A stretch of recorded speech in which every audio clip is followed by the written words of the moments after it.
146m 높이의 돌무덤, 230만 개의 거대한 돌덩이로 쌓아올린 건축물. 우리는 항상 피라미드를 올려다보죠.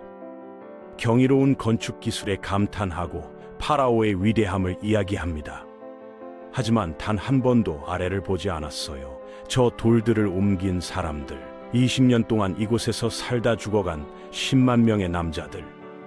그들의 이름은 어디에도 없습니다.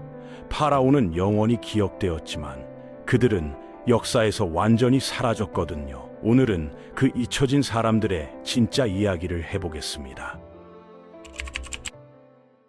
기원전 2570년 여름, 나일강 하류의 작은 마을에 한 남자가 살았어요. 이름은 캐티. 28살의 평범한 농부였죠. 아내와 두 아이를 키우며 작은 보리밭을 일구는 게 전부였습니다. 그런데 7월 어느 날 나일강이 범람하기 시작하면서 모든 게 바뀌었어요. 물이 천천히 농지를 덮어가는데 마을에 왕실 관리가 나타난 겁니다. 파라오의 명령이다. 18세에서 40세 사이 건강한 남성은 모두 기자로 가야 한다. 이게 바로 코르베, 왕실 강제 노역이었어요. 거부하면 재산 몰수의 태형, 심하면 가족이 인질로 잡혔죠. 캐티는 선택권이 없었습니다. 여분의 옷 한 벌과 샌들, 그리고 아내가 만들어준 작은 나무 부적을 챙겨 집을 나섰어요. 4개월 후에 돌아올게. 캐티는 우는 아내에게 이렇게 말했지만 그건 확신이 아니라 그저 희망이었을 뿐입니다. 마을의 남자 30명이 함께 나일강 배에 올랐어요. 배 안에는 이미 다른 마을 사람들로 가득했는데 수백 명이 모두 침묵 속에 앉아 있었죠. 강을 따라 북쪽으로 3일을 가는 동안 캐티는 처음으로 자기 마을을 벗어나 봤습니다. 멤피스라는 거대한 도시를 지나칠 때 저 멀리 지평선에 하얀 삼각형 구조물이 보였어요. 아직 건설 중인 피라미드였죠. 저기서 4개월만 일하면 되는구나. 캐티는 이렇게 생각했습니다. 하지만 그는 몰랐어요. 4개월이 아니라 4년이 넘는 시간이 될 거라는 것을. 그리고 집으로 돌아갈 때 자신이 완전히 다른 사람으로 변해 있을 거라는 것을 말이죠. 기자 평원에 도착했을 때 캐티가 본 광경은 상상을 초월했습니다. 수만 명의 사람들이 끝없이 펼쳐진 텐트와 막사 사이를 오가고 있었고 수백 개의 화덕에서 연기가 피어올랐어요. 돌 깨는 소리, 망치질 소리, 사람들의 고함 소리가 뒤섞여 귀가 먹먹할 지경이었죠. 그리고 그 모든 것 위로 솟아오른 거대한 구조물, 이미 절반쯤 완성된 피라미드가 하늘을 찌르고 있었습니다. 등록소로 끌려간 캐티는 서기 앞에 섰어요. 이름은? 마을은? 나이는? 질문이 쏟아지는 동안 서기는 캐티의 팔 근육을 확인하고 이빨까지 검사했습니다. 좋아, 너는 운반팀에 배정된다. 메레르 감독관 밑으로 가라. 캐티는 나무 목걸이를 받았어요. 거기에는 북부 제7팀 28번이라고 새겨져 있었죠. 이제 그는 이름이 아니라 번호였습니다. 메레르 감독관은 40대 중반의 거친 남자였는데 얼굴에 흉터가 있었어요. 규칙은 간단하다. 매일 해 뜨면 일하고 해질 때까지 일한다. 할당량 못 채우면 밥이 줄어들고 2번 실패하면 매질이다. 말투가 차갑고 단호했죠. 캐티는 숙소로 안내되었는데 진흙 벽돌로 지은 긴 건물 안에 나무 침대가 빽빽히 놓여 있었습니다. 한 방에 40명이 자야 했어요. 침대라고 부르기도 민망했죠. 나무 프레임에 갈대 매트가 깔려 있을 뿐이었으니까요. 캐티 옆자리는 후이라는 남자였어요. 나이는 비슷해 보였는데 처음이야? 라고 물어봤죠. 나는 3년째야. 캐티는 깜짝 놀랐습니다. 3년 4개월만 일하는 거 아니었어? 후이가 쓴 웃음을 지었어요. 처음에는 다들 그렇게 생각하지. 하지만 농사철 되면 절반만 돌려보내고 나머지는 추가로 필요하다면 남겨. 피라미드는 20년 프로젝트거든. 숙련된 노동자가 필요한데 처음 오는 사람들은 아무것도 몰라. 익숙해질 때쯤 보내버리면 비효율적이잖아. 캐티의 가슴이 철렁 내려앉았습니다. 그럼 언제 집에 갈 수 있어? 후이는 대답하지 않고 그저 천장만 바라봤어요. 다음 날 새벽, 아직 해가 뜨기도 전에 북소리가 울렸습니다. 모두가 벌떡 일어났죠. 캐티는 몸이 뻐근했어요. 갈대 매트는 전혀 편하지 않았거든요. 야외 세면대에서 급하게 얼굴을 씻었는데 수백 명이 동시에 몰려드는 바람에 물 한 바가지도 제대로 못 받았습니다. 아침 식사는 빵 2개, 양파 몇 개, 작은 물고기 한 마리, 맥주 한 항아리. 이게 전부였어요. 하루를 버틸 식사로는 턱없이 부족했죠.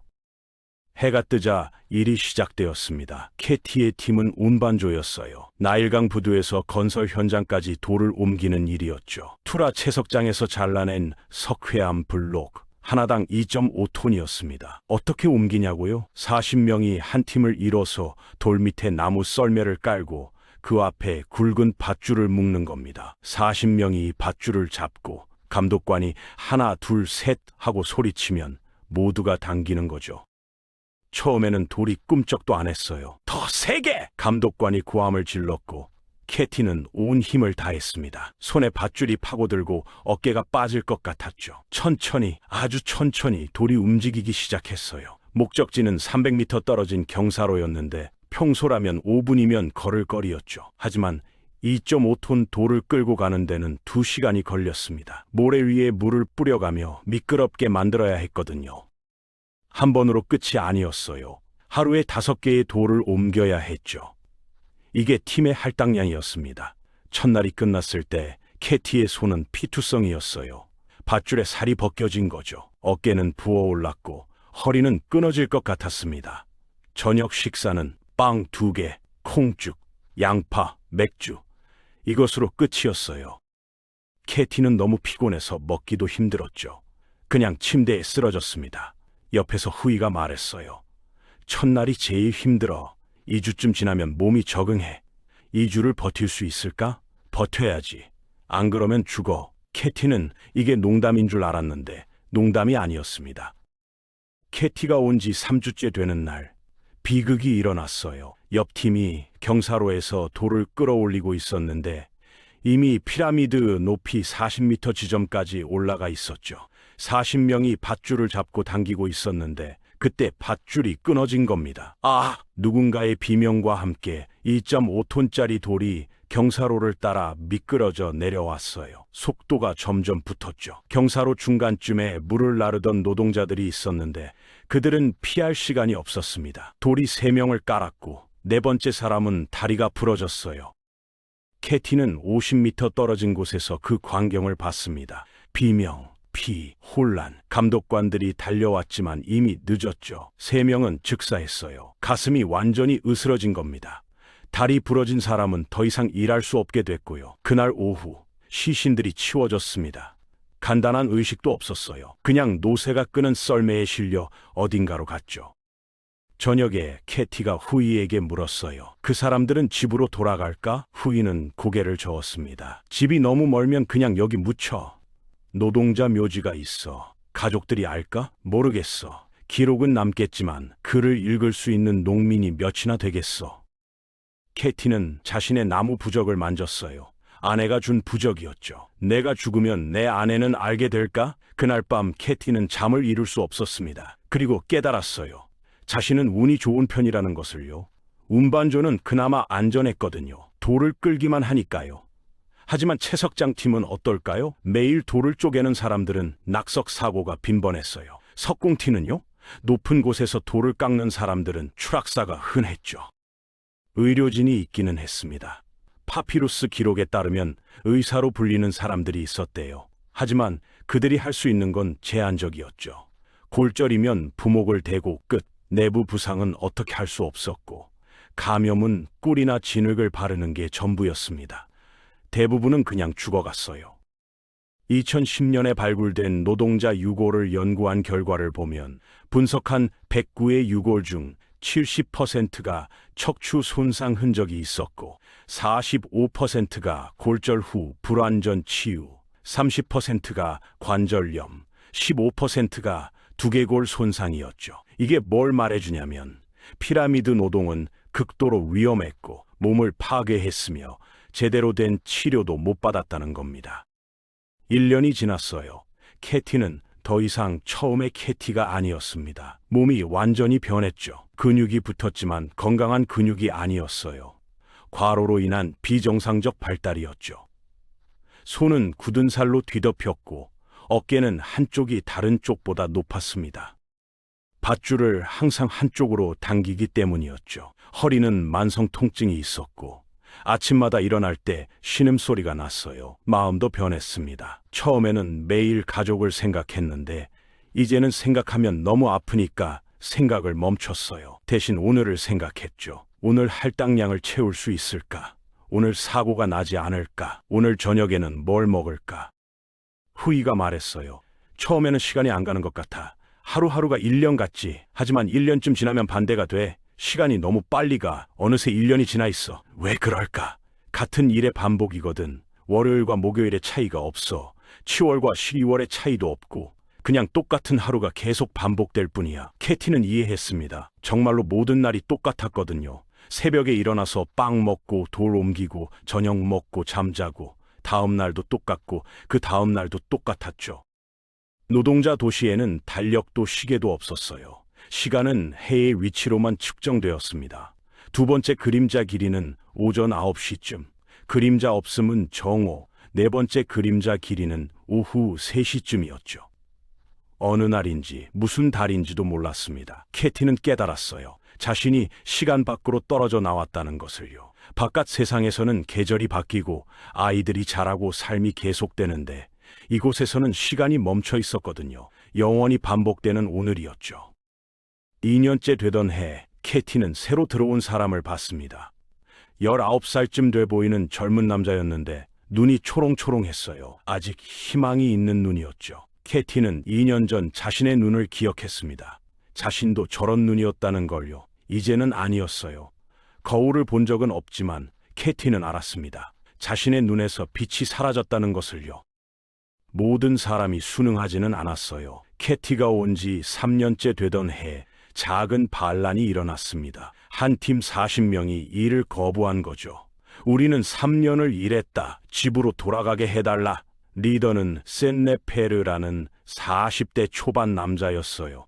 감독관들이 왔습니다. 일로 돌아가라. 안 돼. 우리는 충분히 일했어. 긴장이 흘렀죠. 수천 명의 노동자들이 지켜보고 있었습니다. 그때 파라오의 병 20명이 창을 들고 나타났어요.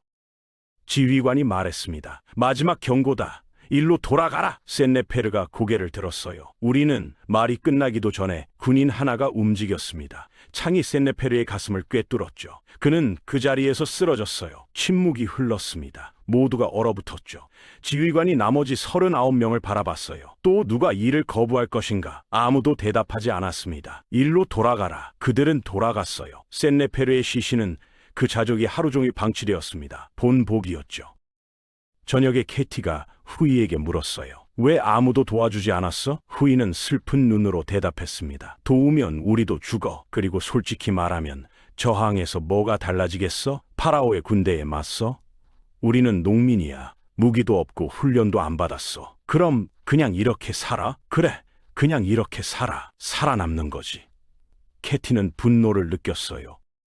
하지만 그 분노는 곧 무력감으로 바뀌었습니다. 후이의 말이 맞았거든요. 저항해도 소용없었죠. 그날 밤 캐티는 결심했습니다. 저항하지 않겠다고, 문제를 일으키지 않겠다고, 그저 살아남겠다고, 언젠가 집으로 돌아갈 수 있을 때까지요. 4년 6개월이 지났습니다. 피라미드가 완성되었어요. 그날 모든 노동자들이 피라미드 앞 평원에 모였습니다. 수만 명이 섰죠. 파라오 쿠프가 황금 가마를 타고 왔어요. 멀리서 그의 모습이 보였습니다. 신관들이 의식을 거행했고 주문을 외웠죠. 캐티는 멍하니 피라미드를 올려다봤어요. 146m 하얀석 회암이 햇빛에 눈부시게 빛났습니다. 그는 저것을 만드는 데 도움을 줬어요. 수천 개의 돌을 옮겼죠. 그의 땀이, 피가, 4년 반의 인생이 저 돌들 속에 스며 있었습니다. 이상했어요. 자랑스럽지 않았거든요. 분노도 기쁨도 아무 감정도 느껴지지 않았습니다. 그저 공허했어요. 의식이 끝나고 수석 관료가 발표했습니다. 파라오의 은혜로 노동자들은 이제 집으로 돌아갈 수 있다. 각자 보상을 받을 것이다. 캐티는 작은 아포 자루를 받았어요. 안에는 보리 5kg, 맥주 2항아리, 구리반지 하나가 들어있었죠. 이게 전부였습니다. 4년 6개월의 대가. 캐티는 웃음이 나왔어요. 쓴 웃음이었지만 불평하지 않았습니다. 최소한 살아있으니까요. 후이를 찾았어요. 후이도 보상 자료를 받고 있었죠. 후이는 총 7년을 일했습니다. 드디어 집에 가는구나. 캐티가 말했어요. 후이는 미소 지었는데 그 미소에는 슬픔이 묻어 있었습니다. 그래, 집에. 나일강 배에 올랐어요. 돌아가는 여행이었죠. 캐티는 4년 반 만에 처음으로 자신의 마을로 향했습니다. 배 안에서 생각했어요. 아내는 어떻게 됐을까? 아이들은 얼마나 자랐을까? 그들은 자신을 알아볼까? 자신은 누구일까? 마을에 도착했습니다. 캐티는 천천히 걸었어요. 다리를 질질 끌며 걸었죠. 허리가 완전히 망가져 있었거든요. 집 앞에 섰습니다. 문이 열렸고 한 여자가 나왔어요. 아내였습니다. 그녀는 캐티를 봤죠. 얼굴에 충격이 스쳤어요. 당신 캐티? 그래. 그녀는 울기 시작했습니다. 두 아이가 뛰어나왔는데 그들은 캐티를 몰랐어요. 무서워하며 어머니 뒤로 숨었죠. 캐티는 자신의 모습을 상상했습니다. 28살에 떠났던 그가 이제 50대처럼 보일 거예요. 머리는 희끗희끗하고 등은 구부정하고 얼굴은 주름투성이었죠. 집으로 돌아왔습니다. 하지만 진짜로 돌아온 걸까요? 역사는 파라오를 기억합니다. 쿠푸, 위대한 파라오, 대피라미드의 건설자. 역사책에는 그의 이름이 적혀 있어요. 하지만 캐티의 이름은 어디에도 없습니다. 메레르의 이름은 파피루스에 한 번 나오지만 그가 누구였는지, 어떤 삶을 살았는지는 아무도 몰라요. 센네페르는요, 창에 찰려 죽었죠. 무덤이 어디 있는지 아무도 모릅니다. 10만 명의 노동자들, 20년 교대로 동원되었으니 실제로는 수십만 명이었을 겁니다. 그들의 이름은 역사에서 사라졌어요. 하지만 흔적은 남아 있습니다. 노동자 묘지에서 발견된 유골들이 있거든요. 척추가 으스러지고 팔이 부러지고 다리가 휘어진 유골들. 이게 그들의 기록입니다. 피라미드를 볼 때마다 우리는 쿠푸의 위대함을 봐요. 하지만 이제는 다르게 봐야 합니다. 저 230만 개의 돌 하나하나에는 누군가의 땀이 묻어 있어요. 누군가의 피가 스며 있고 누군가의 인생이 갇혀 있죠. 캐티 같은 수만 명의 남자들, 그들의 젊음이, 건강이, 때로는 목숨이 저 돌들 속에 있습니다. 피라미드는 위대한 건축물입니다. 하지만 동시에 거대한 무덤이에요. 파라오 한 사람의 무덤이 아니라 이름 없는 수만 명의 무덤이죠. 역사는 영웅을 기억합니다. 하지만 우리는 그림자를 봐야 해요. 영광 뒤에 가려진 희생을, 승리 뒤에 묻힌 고통을, 위대함 뒤에 숨겨진 대가를요. 이게 제국의 그림자입니다. 그리고 이게 우리가 기억해야 할 진짜 역사예요.